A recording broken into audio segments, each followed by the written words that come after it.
Imagine two groups, born in different worlds. One lived in a frozen age ruled by mammoths and giant predators. The other thrives today in the blazing savannas of Tanzania. Both are elite hunters. Both mastered nature in ways that nearly all modern humans have forgotten. Today, we're travelling through time to answer one question. Who was the ultimate survivor? The Ice Age hunters or the Hadzabe tribesmen?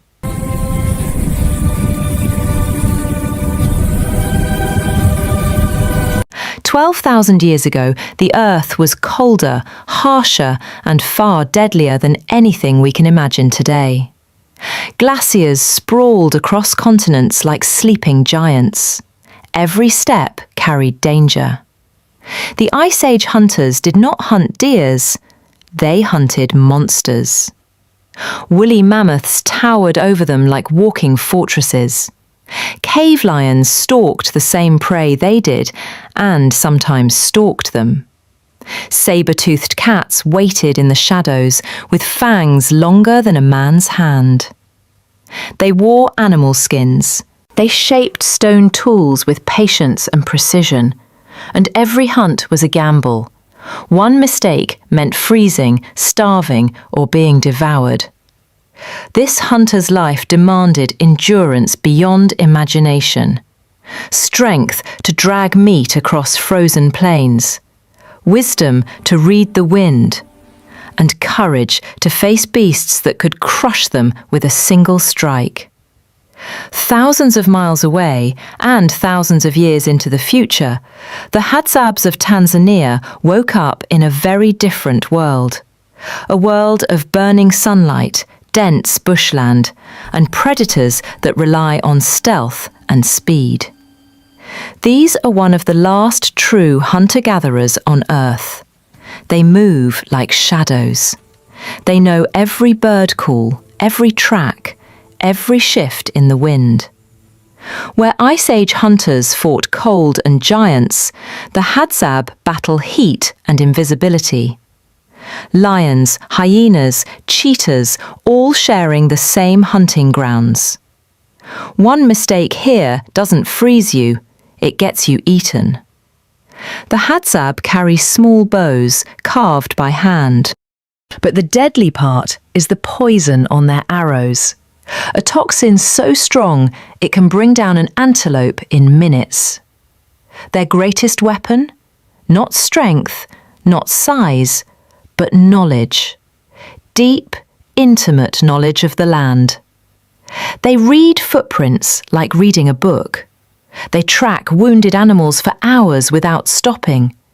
They hunt with precision, silence, and patience, perfected over thousands of years. Now the question, who was better? Let's compare. Ice Age hunters endured brutal cold, walking miles through snow with minimal clothing. The Hadzabe endure scorching sun, running animals to exhaustion through the savannah. Winner? A tie. Two different hells mastered perfectly. Ice Age hunters used stone spears, atlatls, and sometimes early bows. Devastating at close range, but heavy and hard to craft. The Hadzabe bow is small but deadly. Their arrows, tipped with poison from the desert rose plant, turn a light weapon into a lethal tool. Winner? Hadzabe. Precision and poison give them the edge. Ice Age hunters tracked massive beasts across snow. Easier prints, but harsher conditions. The Hadzabe track tiny hooves over dry earth, reading subtle signs invisible to most humans. Winner?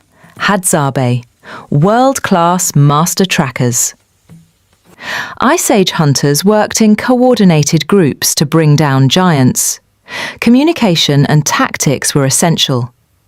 The Hadzabe hunts solo or in small pairs, silent, flexible and fast. Winner, Ice Age hunters. Teamwork optimized for huge prey. One conquered the cold, the other conquered the heat.